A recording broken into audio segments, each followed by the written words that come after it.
ॐ कर्पूरगौरं करुणावतारं संसारसारं भुजगेन्द्रहारं सदा वसन्तं हृदयारविन्दे भवं भवानी सहितं नमामि। भवं भवानी सहितं नमामि।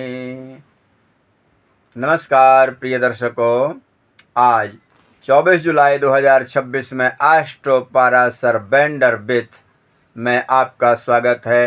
प्रिय दर्शकों, आज का टॉपिक 9 ग्रहों में 7 ग्रह बॉडी वाले ग्रह, शरीर वाले ग्रह हैं जो आकाश में दिखाई देते हैं। 2 ग्रह राहु और केतु चंद्रमा की दोनों साइड की छाया हैं।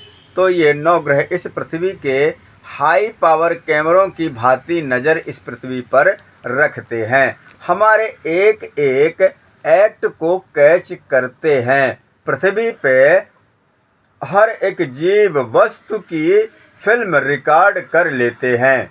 साथ ही हमारे कई जन्मों का डेटा इन ग्रहों के पास में सेव रहता है। समय आने पर रीटेलीकास्ट करते हैं। हमारे जीवन के बहुत सारे इवेंट्स ऐसे होते हैं जो समझ नहीं आते या फिर आकस्मिक होते हैं। हमारा शरीर पंच तत्व से बना हुआ है। हमारे 5 तत्व इम्बैलेंस होते हैं।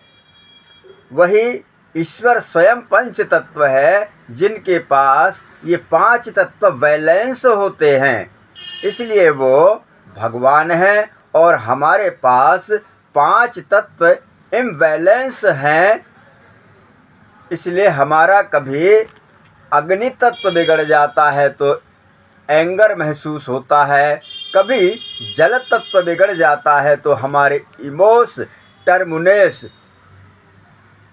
बिगड़ जाता है, कभी पृथ्वी तत्व बिगड़ता है तो आलस्य पैदा होने लगता है, जब वायु तत्व बिगड़ जाता है तो हेलोसिनेशन आने लगते हैं, यानी दिशाहीन होने लगते हैं। आकाश तत्व के बिगड़ने से अज्ञानता आ जाती है। इसलिए हम सामान्य हैं और भगवान के पास पंच तत्व फुल बैलेंस में होते हैं। अब हम इस बात को समझते हैं कि पर्टिकुलर स्ट्रक्चर लेकर के हम पैदा हुए हैं। जैसे कि कोई सिंगर है तो कोई कलाकार है तो कोई मैथमेटिक्स है। अच्छा है, एक जो समय के हिसाब से हमारे जीवन में परिवर्तन होता है, कुल मिला के इन बैलेंस पे जीवन की सारी कहानी आधारित है। यानी जो नेचर हमसे कहते हैं, जब हम उस पे वर्क करते हैं तो लाइफ आसान हो जाती है। ज्योतिष का मतलब ही यही है कि ग्रहों के नेचर के आधार पर राइट काम राइट टाइम पे करते हो तो इस ज्योतिषीय यानी ज्योति के प्रकाश से दूर का देख सकते हो। ज्योतिष विद्या स्वयं को जानने की विद्या है। जो पिछले जन्मों के कर्मों के कारण बाधाएं महसूस करते हैं, करंट बर्थ में या जीवन स्ट्रगल महसूस करते हैं, उसका निवारण, उसका उपाय इस ज्योतिष में छिपा हुआ होता है।